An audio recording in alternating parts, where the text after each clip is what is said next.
to the Restoration Transformation Church, which wanted to talk about trauma-informed care as it relates not only to communities, but also to churches. So if you know anything about trauma-informed care and trauma-informed communities, generally it's kind of looking at agencies and organizations and usually places of business where we want to make sure that we are practicing and providing care, whatever type of care you're providing, in a trauma-informed well, with the lens of being trauma informed, right? And so that's what we want.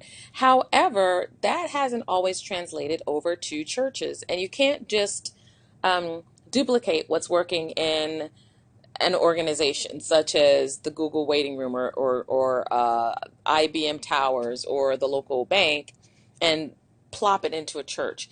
It requires a bit more than that, and you have to think about things from a multidimensional framework.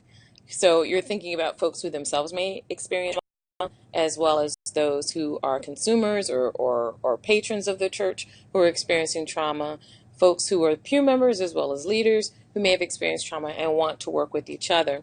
The closest to a trauma-informed narrative that I've seen may be the churches out in California, for example, Saddleback Church, the folks who created Celebrate Recovery. When they're looking at things, it kind of looks that way. So this is just an introduction, so I definitely want any comments. This is going to be made public fairly soon. We usually wait a little while and kind of see what folks have to say from the variety of platforms. But YouTube, you guys are going to be able to comment and let me know what you're thinking about, okay? And when you let me know what your concerns are and your thoughts are about this, then we're going to break this down and do some very basic teaching.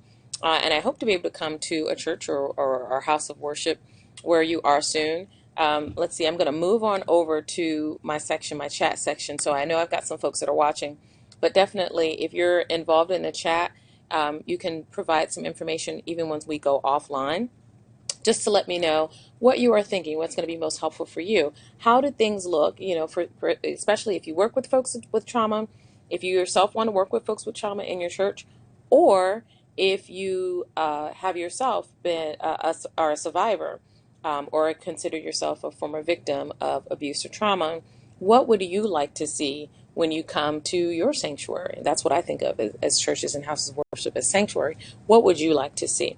Okay, so this was super brief, but I definitely wanted to get this out there and get some more information from you.